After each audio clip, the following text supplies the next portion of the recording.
کاش کاش آج میری ماں زندہ ہوتی، کاش آج محمد کی ماں زندہ ہوتی تو دیکھتی کہ اس کے بیٹے کو اللہ تعالیٰ نے کتنی شانیں دی ہیں، اس کے بیٹے کو اللہ نے کتنی اللہ الرحمن الرحیم۔ ناظرین، پیارے نبی صلی اللہ علیہ وسلم ایک دفعہ اپنے صحابہ اکرام کے ساتھ جا رہے تھے، سفر کر رہے ہیں تو راستے میں مقام ابوا آ گیا جہاں پہ آپ صلی اللہ علیہ وسلم رک گئے۔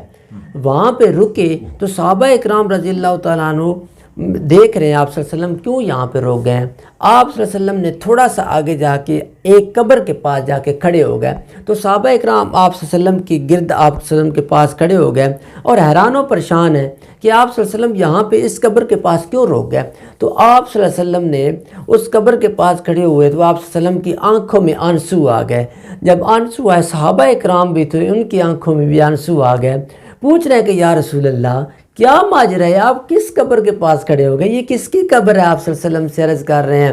آپ صلی اللہ علیہ وسلم نے فرمایا یہ لوگوں یہ میری ماں کی قبر ہے، لوگوں سن لو یہ میری ماں کی قبر ہے۔ میری ماں مجھ سے بڑا پیار کیا کرتی تھی، میری ماں مجھ سے بڑی محبت کیا کرتی تھی، میری ماں مجھ سے بڑی شفقت کیا کرتی تھی۔ میری ماں، میں اپنی ماں کی آغوش میں پل رہا تھا، میں چھوٹا سا تھا تو میری ماں اس دنیا سے چلی گئی۔ کاش کاش آج میری ماں زندہ ہوتی، کاش آج محمد کی ماں زندہ ہوتی تو دیکھتی کہ اس کے بیٹے کو اللہ تعالیٰ نے کتنی شانیں دی ہیں، اس کے بیٹے کو اللہ نے کتنی عظمت دی ہے، اس کے بیٹے کو اللہ نے عزت دی ہے۔ اور وہ بیٹا آمنہ کا لال وہ بیٹا ہے جو زمین کے اوپر چلتا ہے تو اللہ تعالیٰ عرشوں پہ قسمیں اٹھایا کرتا ہے۔ وہ نبی تو نبی رہ گیا، اس نبی کے ساتھ چلنے والا، اگر اس نبی کے ساتھ چلنے والا حبشے سے چل کے آئے، حبشے سے چلنے والا بلال ہو، رنگ کا کالا ہو، ہونٹ موٹے ہوں، آنکھیں چھوٹی ہوں تو ناک موٹا ہو، تو حبشے سے چل کے آنے والا جب پیارے نبی کے پاس آ جاتا ہے تو کلمہ پڑھ لیتا ہے۔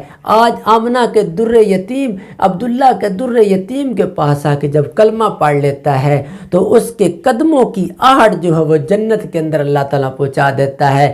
کاش آج محمد الرسول اللہ کی ماں زندہ ہوتی، وہ دیکھتی کہ اس کے بیٹے کو اللہ نے کتنی عظمت دی ہے، اس کے بیٹے کے ساتھ چلنے والوں کی اللہ نے قسمیں اٹھا دی، اس کے بیٹے کے ساتھ چلنے والوں کے اللہ نے جنت کے اندر پہلے محل مجھے دکھا دیے، مجھے بلا کے معراج کروا کے اللہ نے مجھے وہاں پہ ساری چیزیں دکھا دی کہ یہ تیرے اس یار کا گھر ہے، یہ تیرے اس دوست کا گھر ہے، یہ تیری اس جماعت کے تیرے اس دوست کا گھر ہے۔ تو پیارے نبی صلی اللہ علیہ وسلم کی عظمت شان اتنی اونچی تھی کہ آپ صلی اللہ علیہ وسلم دنیا پہ، آپ صلی اللہ علیہ وسلم عرشوں پہ اللہ نے بلا کے آپ صلی اللہ علیہ وسلم کو ساری زیارت کروا دی۔ یہ وہ نبی تھا، آمنہ کا لال وہ تھا۔ کاش میری ماں زندہ ہوتی، آج دیکھتی کہ اس کے بیٹے کی عظمت کتنی اونچی ہے کہ اللہ تعالیٰ نے اس کے بیٹے کی انگلی کے اندر تاثیر اتنی رکھ دی ہے کہ وہ آسمان کی طرف کرتا ہے تو چاند دو ٹکڑے ہو جایا کرتا ہے۔ اس کے بیٹے کی ماتھے کے اوپر اتنی اللہ نے وہ تاثیر رکھ دی ہے کہ وہ آسمان کی طرف اٹھاتا ہے تو اللہ تعالیٰ قبلہ ہی تبدیل کر کے رکھ دیتا ہے۔ یہ تھی میرے نبی صلی اللہ علیہ وسلم کی۔ اگر شاعر لکھنے والا قلم ختم ہو سکتا ہے، سیاہی ختم ہو سکتی ہے، ورق ختم ہو سکتے ہیں دنیا کے اندر، پیارے نبی صلی اللہ علیہ وسلم کی شان لکھتے لکھتے چیزیں آپ کی ختم ہو جائیں گی، لیکن پیارے نبی کی شان کبھی بھی ختم نہیں ہو سکتی۔